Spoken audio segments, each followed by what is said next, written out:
Vai bem, né? Agora a gente vai falar de um problema que eu imagino que, se você não passou por isso, conhece alguém que já tenha passado. É o problema de memória, né, gente? Isso vai desde as coisas mais simples até as mais complicadas, como, por exemplo, datas importantes.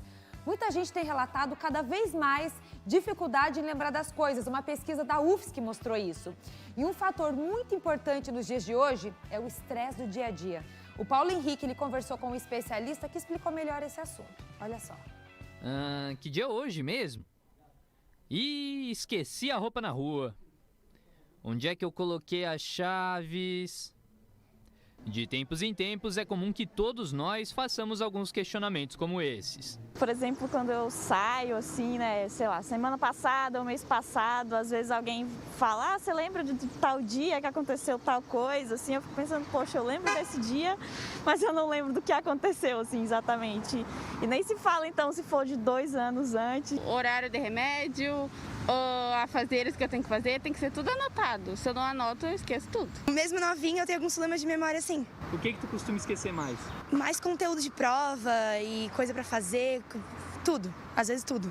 Repetir na cabeça da gente aquilo que é importante, às vezes um nome, repetir na minha cabeça o nome que eu tenho que falar, o nome da pessoa é bom, me ajuda a lembrar depois o nome dela.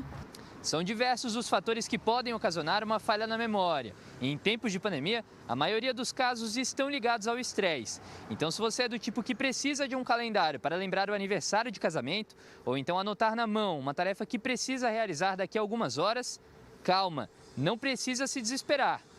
Para o seu problema, existe um porquê.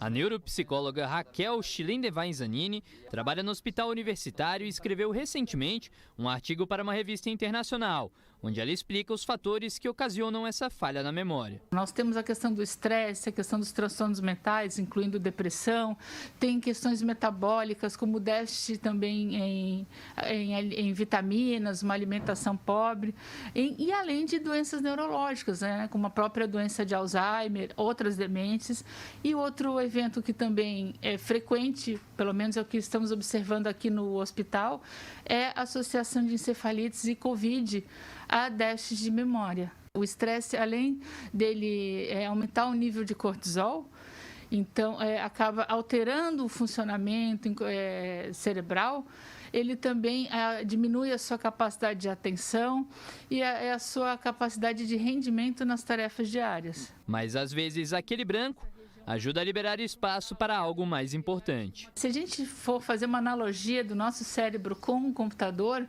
muitas vezes o HD precisa de espaço.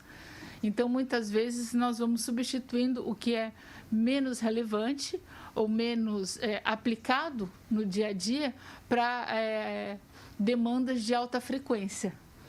Então, por exemplo, o número de telefone do seu colega lá do primário não precisa mais ser lembrado, mas talvez o WhatsApp do seu chefe precisa ser lembrado. E o mal da memória falha já deu as caras até aqui no SBT. Luiz Fux, Luiz Fux. E agora eu tô querendo me lembrar por que eu botei o Luiz Fux na parada. E aí eu vou pedir para Cibele, alcança ali meu telefone.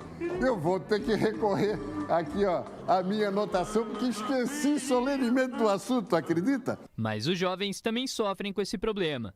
E existem exercícios que podem ajudar a prevenir uma memória cada vez mais fraca. É importante você ter uma alimentação regrada, ter boas horas de sono, com um sono reparador.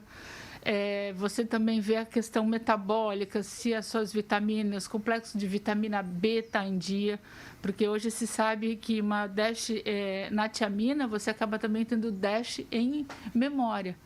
Então, é importante verificar isso, além de realizar atividades agradáveis, prática esportiva, momentos de lazer, escutar uma música que você gosta e bastante leitura.